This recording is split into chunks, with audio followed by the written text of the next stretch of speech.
Okay, time for another video. This is not a book review. This is I don't know how to describe this really. This is kind of a personal report on using my father as a source, and just some interesting information that I think this audience might find useful or interesting. And this is one of those things that from a broader perspective here, that I encourage everyone to do is pay attention to your surroundings, pay attention to the people that you meet in your everyday life, listen to their stories, and it's amazing the stuff that you might find, that things that might be hiding in plain sight in your own life. In my own personal experience, which I've mentioned some things in various book reviews about people I've run into in my travels.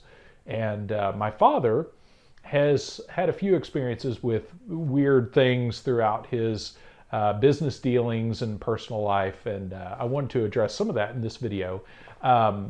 This particular story, and this is one I remember hearing my dad tell us when I was in high school, and in light of some of the stuff on this channel, someone else, someone I'd been corresponding with through the channel, had asked me to ask my dad about some more stuff. And one of the things that he encountered in college back when I was a pup was he was going to night classes, I think at LSU in the mid 70s, and he ran into a gentleman who claimed he had been part of the failed Bay of Pigs invasion.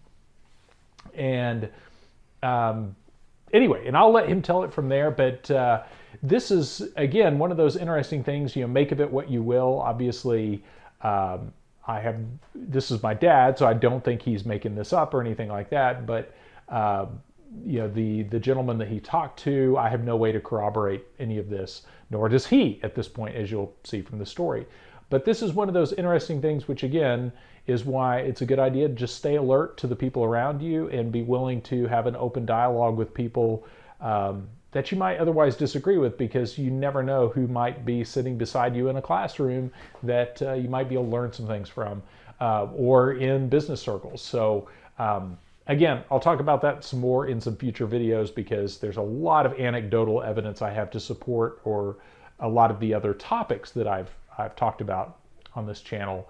But anyway, without further ado, here's my dad giving his account of one of his classmates at LSU.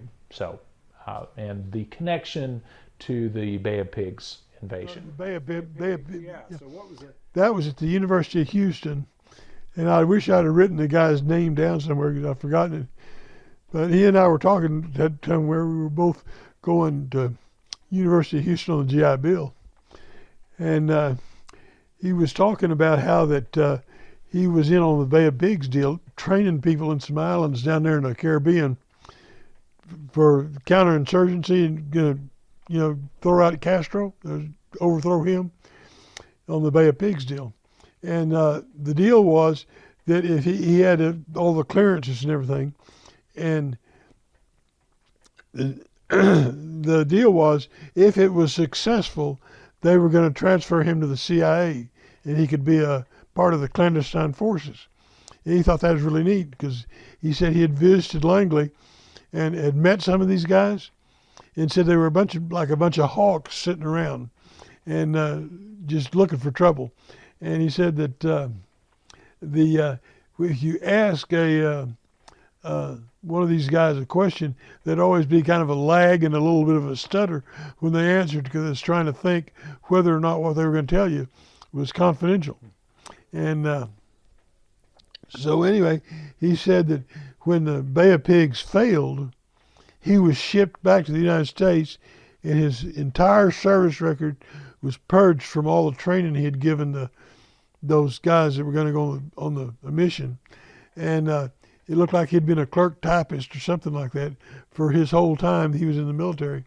And that he said, and I had to sign a deal saying that for 20-something years or 30 years or whatever it was, that he would never tell anybody about what he did. And he said, for all I know, they could be watching me right now. And we laughed about that and had another cup of coffee. And that was the last time I saw him. He just disappeared. And we were in the same Shakespeare class in college. And the professor wanted to know what happened to so-and-so. Said he just disappeared. He's no longer here. So maybe that's it. It's one of the to get me too.